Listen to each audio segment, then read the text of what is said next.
निशा यादव जी। राधे राधे महाराज जी। महाराज जी कृपया समझाएं, जब किसी की मृत्यु कम आयु में होती है तो उसकी श्वासें उतनी ही थी, ऐसा माने? हाँ बिल्कुल उतने ही। जो गर्भ में ही मर जाते हैं उनने क्या अपराध किया था? जो गर्भ के बाहर आकर अभी बालक अवस्था में मर जाते हैं उसने क्या अपराध किया था? तो पूर्व से ये निर्धारित है वो गर्भ में ही मरेगा। महिलाएं महाराज जी ये करवा चौथ का व्रत फिर किस उद्देश्य से रखती हैं? ये तो बहुत छोटे मोटे बातें हैं, ये गांव गली वाली बातें हैं। ये अनुष्ठान किसी की मृत्यु को थोड़ी बचा सकते। करवा चौथ किसी की मृत्यु को बचा लेगी? आयु जब पूर्ण होती है तो देखो, गंगा जी अपने हाथ से अपने पुत्र को लेकर के गंगा में फेंक देती थी जिंदा। लोग तो मरा फेंकते हैं गंगा जी में, वो जिंदा फेंक देती थी गंगा जी। 7 पुत्र पैदा होते ही गंगा जी में फेंक देती थी। क्यों? क्योंकि उनकी आयु इतनी थी। उनको पता था वो अष्टवसु में 7 जो थे उनको जन्म लेते ही मुक्त करना था। तो उन्होंने कह दिया था शांतनु से कि आप प्रश्न नहीं करोगे हमसे। उठाया और जिंदा गंगा जी में फेंक दिया। वो मरे और वसु रूप को प्राप्त हो गए। लेकिन 8वें में रोक दिया तो वही भीष्म पितामह जी के रूप में। तो हमारी मृत्यु लोक में अगर हमारा है कि गर्भ से 10 दिन निकलने के बाद मरना है तो 11वां दिन हम नहीं देखेंगे, 10वें दिन ही मर जाएंगे। इसमें हमें शोक नहीं करना चाहिए। ये तो बिल्कुल पक्का समझो, जो विधना ने लिख दिया 6ठे राव के अंक, राई घटे न तिल बढ़े रहुरे जीव निशंक। जितना लिखा है उतना ही जिएंगे, इसके आगे नहीं। महाराज जी जैसे हम महिलाएं जो व्रत रखती हैं पुत्रों के लिए या पति के लिए, उसके बाद भी ये बहुत छोटा सा सपोर्ट है। जैसे हमारी आयु 10 वर्ष है, अब हमको कोई विघ्न छोटा मोटा आने वाला है, माँ व्रत कर रही, उसका जुकाम ठीक हो जाएगा, उसको बुखार नहीं, उसको चबेटा नहीं लगेगा, उसको चोट नहीं लगेगी। मृत्यु का निश्चित टाइम होता है, उसे रोका नहीं जा सकता। हाँ, अब जैसे मृत्यु योग लग रहा है, अभी मृत्यु नहीं है तो मृत्युंजय जप करो कट जाएगा। मृत्यु योग लग रहा है लेकिन मृत्यु नहीं है तो वो बच जाएगा। अगर मृत्यु है तो मृत्युंजय जप भी उसे नहीं काट सकता। नहीं, कोई बचा के देख ले। योग लग रहा है, पाप कर्म इतना उसका प्रभावशाली हो रहा है कि वो मृत्यु योग जैसा दंड देगा। तो मृत्युंजय जब किया योग कट गया। आयु नहीं, आयु अगर समाप्त हो गई है तो फिर समाप्त ही हो गई है, फिर उसे नहीं बढ़ाया जा सकता। नहीं, भगवान राम जी अपने पिता दशरथ जी को जीवित कर लेते और माता कौशल्या वैधव्य ना होती। विचार करो, यहां जो जन्मा राइट टाइम जब आया उसको यहां से जाना पड़ेगा। बिल्कुल कोई भी व्रत नियम संयम उसे नहीं रोक सकता। ये बाहरी सपोर्ट होता है, ये बाहरी सपोर्ट होता है। मृत्यु को नहीं रोका जा सकता। नहीं तो साधु महात्मा, मान लो आप एक करवा चौथ साल में एक बार ही तो होती करवा चौथ, यहाँ रोज करवा चौथ जैसा है। रोज उपासना है, रोज व्रत है, रोज नियम है, लेकिन मरते हैं ना संत महात्मा भी। जो रात दिन भजन करते हैं वो राइट टाइम मरते हैं कि नहीं? कोई जवानी में मर गया, कोई बुढ़ापा में मर गया, पर अब इस जन्म में भगवान के पास जाना, इसलिए हमें कोई शोक नहीं है। समझ पा रही आप? वैभव ठाकुर जी। श्री राधे राधे। राधे राधे महाराज जी। महाराज जी, कई प्रियजन और कई बुजुर्गों को भी ये कहते हुए सुना है कि जिंदगी बड़ी मुश्किल से मिलती है। यारो, जो भोग सकते हो भोगो, एंजॉय करो। नहीं नहीं, ये नहीं। हम ये जरूर इस बात पे हाँ कहते हैं कि जिंदगी बड़ी कीमती है, जिंदगी बड़ी मुश्किल से मिलती है। दुर्लभो मानुषो देहो देही नाम क्षण भंगुरा तत्रापि दुर्लभम मन्येत वैकुंठ प्रिय दर्शनम। बात आप समझो, जिंदगी बहुत कीमती है यार। इसे गंदे कामों में नहीं, इसे अच्छे कामों में लगाओ। इससे भगवान की प्राप्ति कराओ, भगवान के प्रिय प्रेम को प्राप्त करो। ये जिंदगी का लाभ है। बुजुर्ग कहते हैं भोग भोगो, आनंद लो। बुजुर्ग भक्ति भी कर लो बट एंजॉय भी करो। हमें तो आज तक नहीं समझ में आता कि एंजॉय है कहाँ। हम तो खोल के ऑपरेशन करके बात बताते हैं। एंजॉय है कहाँ? कहाँ एंजॉय? हमें बताओ। जो चीज खाओ 6 घंटा में शौच बन जाती है ना। मनुष्य को सबसे ज्यादा प्रिय वस्तु क्या लगती है? रुपया इसलिए प्रिय लगता है कि हमें सामग्री मिलती है। सामग्रियों में खान पान सबसे प्रिय, पहनने ओढ़ने को मिले, और भोगों में स्त्री भोग या पुरुष भोग। खुली बात है। इसके अलावा हमें बताओ क्या चाहिए? इसके अलावा क्या चाहिए? मान प्रतिष्ठा, रुपया, पैसा, ये सब इसी के लिए है। अंदर 2 बातें चलती, अच्छा खाने को मिले और मनमानी भोगने को मिले। यही चाहिए ना। मरने के बाद इनमें से क्या बचा? फाइनल में हमें बताओ। जो गृहस्थ में, आप लोग तो गृहस्थ हैं, आपने भोगा, आपके पास क्या है अनुभूति? फिर वही भोगने की इच्छा है ना। कोई ये कह सकता है कि मैं भोग करके तृप्त हो गया हूं और मेरी कोई इच्छा नहीं। ये बात वही कह सकता है जो भजन कर रहा है। अच्छा, भोग स्थान कहां है? मलमूत्र के द्वार है। जिनको छू लो तो रज लगा के, साबुन लगा के हाथ धोना पड़े। वहां कहां क्या एंजॉय करोगे? कहां एंजॉय करोगे? शराब पिए नालियों में पड़े रहते हैं, एंजॉय है? एक दूसरे की हत्या कर रहे हैं, एंजॉय है? क्या एंजॉय? हमें बताओ ना, एंजॉय कहां कर सकते हो? क्या एंजॉय है? क्या आनंद प्राप्त हुआ? आप लोग तो संसार में हैं, भोग रहे हैं, क्या आनंद प्राप्त हुआ? और आनंद पूछो तो हर समय हम कई बार बताया कि हमारे हृदय में इतना आनंद रहता है जैसे किसी नए लड़के का नई लड़की से ब्याह तय हो जाए तो उसको कितनी खुशी होती है। ऐसे हजारों गुना लाखों गुना आनंद हमें हर समय बना रहता है। अरे भगवान की शरण में एंजॉय है कि ऐसे एंजॉय है? सही बताओ, तुम्हें चिंता है कि नहीं चिंता है? हमें पाई भर की चिंता नहीं है। पाई भर के आज सब विलास हो जाए तो हमें कोई फर्क नहीं, और आज लाखों करोड़ों आ जाए तो हमें कोई फर्क नहीं। भगवान, और इसके बाद मृत्यु सबका भय है और मृत्यु मेरा आनंद है।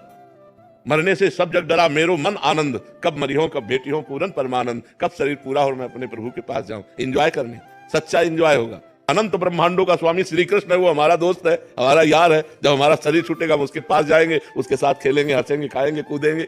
और मरना है नहीं, वहां डायबिटीज नहीं होनी, high blood pressure, low blood pressure नहीं होला, वहां किडनी नहीं फेल है, वहां सब आनंद। यार एंजॉय करना है तो भगवान को भजन करो। कहाँ एंजॉय है? यहाँ कोई एंजॉय है? आप बताओ हमें, कहाँ एंजॉय है? क्या एंजॉय है? यहाँ कोई आनंद है यार? सब चिंतित हैं, सब शोकित हैं। जिनको तुम बड़ा आदमी समझते हो, जिनको बड़ा पदाधिकारी समझते हो, वो भी परेशान है। घर परिवार, नाना प्रकार की वासनाएं, इच्छाएं, सब परेशान है। बच्चा, अगर कभी किसी को शांति, विश्राम, आनंद और सुख मिला है तो भगवान के शरण में मिला है। इस संसार में एंजॉय करने से क्या? देखो, छोटी सी वस्तु के लिए भाई भाई की हत्या कर रहा है, पति पत्नी में विश्वास खत्म हो रहा है। हम बड़े चिंतित हैं, बड़ा समस्या समाज में हमारी आती है। ये एंजॉय कैसे कर पाएंगे? बहुत समस्या है। इसलिए एंजॉय के चक्कर में मत पड़ो, धर्म से चलो, नाम जप करो, धर्म से चलो, भगवान से प्रार्थना करो कि जीवन साथी ऐसा मिले कि हम प्यार भरा जीवन व्यतीत कर सके, पवित्र जीवन व्यतीत कर सके। कपिल परमार जी। महाराज जी, राधे राधे महाराज जी। महाराज जी, आप कह रहे हैं कि आपने भारत को पैरा ओलंपिक में कांस्य पदक विजेता हुए आप, तो महाराज जी ये कह रहे हैं कि जब ये ओलंपिक में सेमीफाइनल में फाइट हार गए तो महाराज जी आज तक महाराज जी वो रात को सोता हूँ कि क्यों हार गया, और अंदर ही अंदर तकलीफ नहीं नहीं, होती है महाराज जी, उसको नहीं निकाल नहीं, पा रहे। सुख दुखे समय कृत्वा लाभा लाभो जया जयो। सुख दुख में, लाभ हानि में और जय पराजय में समान भाव रखो। प्रारब्ध नहीं था विजय प्राप्त करने का, इसलिए हार आ गई, कोई बात नहीं, हम फिर प्रयास करते हैं। अगर प्रयास नहीं सफल होता तो सबसे बड़ी जीत हमें करनी है, नाम जप करके मृत्यु पर विजय प्राप्त करनी है। देखो, हम आपसे ये कहते हैं कि आप बहुत जीत गए, बहुत चीजें आपने प्राप्त कर ली, लेकिन मरेंगे तो आपके साथ कुछ जाएगा क्या? कोई ट्रॉफी, कोई आपके पास कुछ भी जाएगा क्या? नहीं जाएगा ना। तो आखिरी विजय तो आप हार गए, जो आखिरी फाइनल था वो तो आप हार ही गए ना, आपके पास कुछ नहीं जाएगा। और देखो, खास बात है, मान लो ये हम निराशा नहीं कर रहे हैं इनसे, लेकिन आपको इस स्थिति से उठाना चाहते हैं कि आप जो निराशा लिए बैठे हो, आपको जो अंदर अंदर खोखला कर रही है, ये कोई खास बात नहीं। नींद नहीं आती महाराज जी, 6 महीने हो गए जब से मैं मतलब रात को वो हारा सेमीफाइनल, वो बार सुबह उठूं। नहीं नहीं नहीं नहीं, ऐसे नहीं, ऐसे फिर आप डिप्रेशन में चले जाओगे। नहीं, बिल्कुल नहीं, अभी से ऊपर उठो। ये कोई खास बात नहीं हार जीत, इसमें खास बात है आखिरी फाइनल भगवान की प्राप्ति, वो है परम पद। अगर ये जीत गए तो हमारी अनंत जन्मों से जो यात्रा होती चली आ रही है वो हमारी फाइनल में अच्छी हो जाएगी। अगर मरे फिर सुअर कुत्ता बने और इधर इस जन्म के बड़े बड़े पद रखे, वो किस काम में आएंगे? मान लो आप ठीक है हार गए, कोई बात नहीं, नाम जप करो, आखिरी जीत मानो। हम जब मरे तो हम पवित्र आचरण करके भगवान का चिंतन करते हुए मरे तो हमारा जीवन धन्य हो जाएगा। आप निराश मत होइए, आप राधा राधा। इच्छा होती है कि अब बहुत हो गया, 15 साल से मैं प्रयास कर रहा था एक ओलंपिक मेडल के लिए, जो मैं सेमीफाइनल लूज कर गया, मतलब। पर अब आप नाम जप करो और प्रयास करो। अगर आपको इसी में विजय प्राप्त करना है तो नाम जप करो, आध्यात्मिक बल से परिपक्व होकर आप आगे बढ़ो, ठीक है ना? निराश मत होइए, चैन से सोइए। जीत जाते तो क्या मिल जाता? वाहवाही ही तो मिलती है यार, वाहवाही तो है। मरने के बाद वाहवाही जाएगी क्या? इसलिए बहुत कैसे कैसे विजेता हो गए, कैसे कैसे हम कह रहे हैं, एक से एक गायक, एक से एक युद्ध करने वाले, एक से एक पराक्रमी, कौन जानता है यार उनको? गए सब, काल के गाल में सब चले गए। इसलिए ज्यादा चिंता मत कीजिए, हार गए तो कोई बात नहीं, नाम जप कीजिए, आगे प्रयास कीजिए, ठीक है? महाराज जी, मेरा एक प्रश्न था, मैं जानना चाहता हूँ कि हमें करता नहीं है, हम दृष्टा बन के जीवन जीना चाहिए, किंतु नहीं जी पाओगे अभी। जब तक भजन नहीं होगा तब तक दृष्टा कैसे बन सकते हो? शरीर में पीड़ा है तो भोक्ता बन करके भोगना पड़ेगा, जब तक भजन के द्वारा वो स्थिति नहीं प्राप्त हुई है। जब भजन होता है और वो स्थिति प्राप्त होती है तो ऐसे पीड़ा महसूस होती है जैसे दूसरे शरीर में। उनके शरीर में पीड़ा है तो मुझे लग रहा है इनके शरीर में पीड़ा है, लेकिन वो व्यतीत नहीं होता। काम आ रहा है तो हमारे अंदर नहीं आ रहा, वो मन के अंदर आ रहा है, हम उसके दृष्टा है, उसको कंट्रोल कर सकते हैं। अभी हमारे अंदर आता है ना कि हम ये भावना कर पाते हैं कि मन में काम आ रहा है। अगर हम कुछ देखना चाहते हैं तो ये भाव नहीं आता कि मेरी नेत्रेंद्रिय देखना चाहती है, भाव आता मैं देखना चाहता हूँ। बस ये जब तक मैं मन और इंद्रियों से जुड़ा है तब तक दृष्टा भाव नहीं सिद्ध हो सकता। उसके लिए भजन करके निर्मल होना, जैसे जैसे मन निर्मल होगा वैसे वैसे आप दृष्टा भाव में आते चले जाएंगे, और जैसे जैसे मन मलिन होगा वैसे आम मन में लीन होता चला जाएगा। मैंने किया, मैं करूंगा, मैं ऐसा कर सकता हूँ। समझ पा रहे हैं आप? अनुज सिंगल जी, आगरा से। राधे राधे राधे महाराज जी। महाराज जी, आपके प्रवचन सुनने के बाद अतीत के गलत कार्यों के डर से नाम जप शुरू किया। करीब 2 साल हो चुके हैं नाम जप करते करते। अब केवल ये जानने की इच्छा रह गई कि भगवत मार्ग पर अभी भी नाम जप डर की वजह से हो रहा है, राधा रानी से प्रेम हो गया? हाँ, अभी तो प्रेम तो अलग बात है। प्रेम जब हो जाएगा तो एक अलग स्थिति हो जाएगी, फिर कोई डर नहीं रह जाता। निर्भय हो जाता है, निश्चिंत हो जाता है, निशोक हो जाता है और प्रभु से भी नहीं डरता। और प्रभु से कहता है यत्र यत्र मम जन्म कर्म वीर नारके परमे पदे थवा राधिका रथ निकुंज मंडली तत्र तत्र हृदय में विराजता हूं। हे प्रभु, मैं आपसे ये नहीं मांगता कि मुझे नरक मत भेजना, मुझे चाहे नरक भेजना चाहे परम पद भेजना, मुझे इसकी परवाह नहीं, पर आप अपने परिकर सहित मेरे हृदय में रहें, जहां भी रहे मैं आपकी याद करता रहूं, आपकी याद में रोता रहूं, कहीं भी भेज दो आप। उसका डर खत्म हो जाता है। जब प्रेम आता है तो नरक से भी नहीं डरता, बस एक बात मांगता है कि मैं कभी आपको भूलूं नहीं। बिसरी हो ना बिसारी हो यही दान मोहि देव, श्री हरिवंश के लाडिले मोहि अपनी कर लियो। हे लाडिले ठाकुर राधा वल्लभ लाल, मुझे अपना बना लो, मैं आपको भूलूं नहीं और आप भी हमें ना भूलें। जहां मना हो वहां भेज दो, मुझे कोई डर नहीं है। तो अभी प्रेम तो हम नहीं कह सकते, क्योंकि जिस समय प्रेम प्रकट होगा तो कुटुंब देह ते जाए छूट सब ही विधि ना। तो न शरीर की परवाह, न परिवार की परवाह, न नरक स्वर्ग की कोई परवाह। नरक स्वर्ग अपवर्ग आस नहीं त्रास है, जहां राखो ता रहो मान सुख रास है। न स्वर्ग की अपवर्ग मोक्ष की चाह नहीं है और नरक से कोई भय नहीं है। निरंतर भगवान का भजन तो अभी चलता रहे। अगर ये निरंतर चलाते रहोगे तो प्रेम आ जाएगा, फिर आसक्ति हो जाएगी, फिर भजन के बिना जिया नहीं जाएगा। कोई चाह नहीं है पर भजन हम नहीं छोड़ सकते, भजन के बिना हम जी नहीं सकते, ऐसी स्थिति आ जाएगी। बहुत मंगलमय है, भगवान की बड़ी कृपा है कि आप भगवान के नाम में लग गए। देख लेना, बहुत आनंद हो जाएगा, लोक और परलोक सब सुखी हो जाओगे, इस लोक में भी सुख और परलोक में भी सुख। जी। टीना कटारिया जी जयपुर से। राधे राधे महाराज जी। महाराज जी, क्या मेरे नाम जब से घर के बाकी लोगों को भी लाभ होता है? पूरा पूरा होता है, परिवार के सब जनों का मंगल शुरू हो जाता है। अगर एक भजन करने वाला हो तो पूरे परिवार का मंगल हो जाता है, पूरे परिवार का मंगल हो जाता है। यहां तक कि 21 पीढ़ियां तर जाती हैं, शास्त्रों में वर्णन आया है।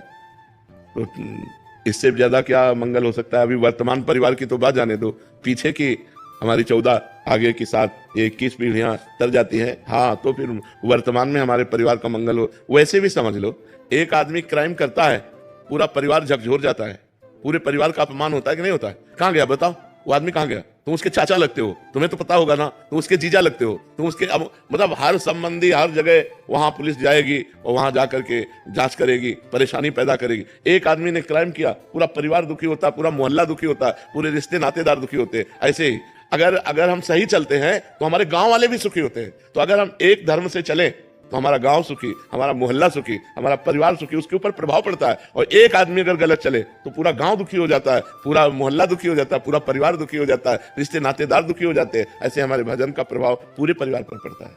जी। अमन शर्मा जी। सर मेरा राधे राधे महाराज जी। महाराज जी, आपके पास जैसा मरीज आता है आप उसको वैसी दवा देते हो। महाराज जी, आपसे ब्रह्म ज्ञान की बात करता है कोई तो उसे वैसा बताते हैं, भक्ति की बात करता है तो भक्ति बताते हैं, कोई भगवत प्राप्ति के लिए आता है तो भगवत प्राप्ति। महाराज जी, मैं चाहता हूँ कि श्री जी का प्रेम और शरीर छूटने के बाद जैसे आप श्री जी के पास जाएंगे, महाराज जी मुझे भी वैसे ही जाना है। महाराज जी, मुझे वैसे चलना पड़ेगा ना, वैसे चलना पड़ेगा। अगर हमको श्री जी के पास जाना है तो श्री जी के बनना पड़ेगा ना। श्री जी के पहले किसी संत महापुरुष की शरण में हो, उनसे दीक्षा लो, उनके अनुसार साधना करो। भले गृहस्थ में रहो लेकिन साधना करनी पड़ेगी। अब ऐसे तो नहीं कि हम आर्मी में जाना चाहते हैं लेकिन ना हम दौड़ लगा रहे हैं, ना हम व्यायाम कर रहे हैं, ना हम कुछ करते। तो ऐसे आदमी कायर आदमी थोड़ी आर्मी में जाएगा, उसको तो वो करना पड़ेगा ना, उतनी दौड़, उतनी लंबाई, उतनी चौड़ाई, वो सब निशानेबाजी सब करना पड़ेगा। ऐसे जब श्री जी के पास जाते हैं तो इंद्रियों को अपने अधीन करना, मन को अधीन करना, गंदे आचरण न करना, ब्रह्मचर्य से रहना, पवित्र आहार पाना, हर समय नाम जप करना, दूसरे से मृदु व्यवहार करना, ये लक्षण है। धीरे धीरे हम श्री जी की तरफ बढ़ जाएंगे। सुमित गुप्ता जी पलवल से। राधे राधे महाराज जी। महाराज जी, आपके चरणों में कोटि कोटि प्रणाम। महाराज जी, जब हम कोई साधना करने का संकल्प लेते हैं और निभा नहीं पाते तो क्या भगवान नाराज होते हैं? नहीं, भगवान बहुत करुणामय है, कभी ऐसा नहीं। असफलता को हम सफलता में बदलने के लिए ही मानव जीवन प्राप्त किए हैं। यदि हम असफल होने पर निराश हो जाएंगे तो हम हार गए, फिर ठीक नहीं है। 100 बार असफलता हो फिर भी हम 101 बार प्रयास करेंगे सफल होने का। तो हमने जैसे संकल्प लिया कि हम अमुक कार्य करेंगे, नहीं कर पाए तो फिर हम अगला, फिर अगला, फिर अगला, हम कदम बढ़ाते चले जाएं, एक दिन हम कर लेंगे। निराश नहीं होना। भगवान बहुत उदार पिता है, भगवान बहुत उदार पिता है।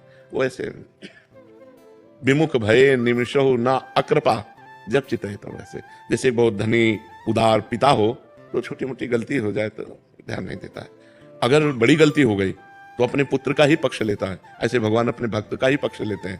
तो अगर हमसे ऐसी त्रुटि हो जाती है कि हम ये करेंगे, हम नहीं कर पाते हैं, तो हमें निराश नहीं होना, हमें फिर प्रयास करना है, फिर प्रयास करना है। तो एक दिन भगवान की कृपा से हम वो कर लेंगे। क्योंकि हम बहुत बार अपने इंद्रिय और मन के कहने से गलत आचरण कर चुके हैं। तो हम जब अच्छा आचरण करने का संकल्प करते हैं तो उनकी जो गंदी आदतें हैं मन और इंद्रियों की, वो हमको जबरदस्ती गंदे मार्ग में ले जाते हैं। और जब हम गंदा कार्य कर लेते हैं तो हम उत्साहहीन हो जाते हैं कि यार अब मेरे से नहीं हो पाएगा, क्योंकि वो सत्य कार्य है ना, भगवान का कार्य है ना, तो पाप होने पर मन उससे हट जाता है। तो हम फिर पवित्र करें, नाम जप के द्वारा भगवान की कथा सुने, सत्संग सुने, फिर हम उत्साह संपन्न बने और आगे फिर अपने कार्य को करें। भगवान नाराज नहीं होते। गर्वित शर्मा जी। शाम सदाशिव महाराज जी। महाराज जी आपके चरणों में कोटि कोटि प्रणाम। महाराज जी हमारे जीवन की बात कब बनेगी? श्री जी सर्वसमर्थ हैं, जब वो अभी देखेंगे बनी हुई तब। है, बिगड़ी क्या है? बिगड़ी हमसे है। भगवान ने तो बिल्कुल सुंदर बना के भेजा, हमें मानव जीवन दिया, अब हम बिगाड़ लें तो इसमें हमारी गलती है, भगवान की गलती नहीं है। श्री जी की बड़ी कृपा है। जबान दिया है, मृदु बोलो, सत्य बोलो। आंख दिया है, अच्छा देखो, सब में भगवान को देखो। हाथ दिया है, दूसरों को परोपकार करो, माता पिता की सेवा करो, खूब धर्म पूर्वक धन कमाओ, पढ़ो लिखो, उन्नति करो। भगवान ने क्या कमी रखी है? हमको परेशानी क्या है? शिकायत क्या है भगवान से? महाराज जी श्री जी हमें देख रही है, जब हमारी बात बनेगी, या हम श्री जी को देख लेंगे जब हमारी बात बनेगी। बात तब बनेगी जब आप श्री जी का नाम जप करोगे, देखने सुनने से नहीं। दुर्योधन भी तो देख रहा है भगवान को, क्या बात बनी क्या? भगवान श्री कृष्ण को दुर्योधन ने देखा ना, तो बात बनी क्या? मारा गया। बात बनेगी भगवान का नाम जप करने से। डट के नाम जप करें और श्री जी न्याय लेने, तो आपको श्री जी की प्राप्ति हो जाएगी, आप लेके चलोगे, पक्का, गारंटी। प्रॉमिस। खूब तुम राधा राधा नाम जप करो, ठीक है? हाँ, जब नाम जप करते हैं तो नाम हमारा नौका बन जाता है और वही हमको भव समुद्र से पार कर देता है। हमें चिंता नहीं करनी। कलयुग केवल नाम आधारा, सुमिर सुमिर नर उतरे पारा। आप बिल्कुल चिंता मत। महाराज जी आई लव यू। अब हम अंग्रेजी तो बोलेंगे नहीं, हम यही कहते हैं कि हम सबको प्यार करते हैं, लेकिन हमारा जो प्यार है वो आपके प्यार से अलग प्यार है। हम आपके शरीर से प्यार नहीं करते, हम आपसे कुछ चाह करके प्यार नहीं करते, हम आपको देने के लिए प्यार करते हैं। आपको सुख मिले, आपको भगवत प्राप्ति हो, आप स्वस्थ रहे, आप निरंतर भगवान का भजन करें, अच्छे आचरण वाले बने, तो हम आपसे प्यार करते हैं, ठीक है ना?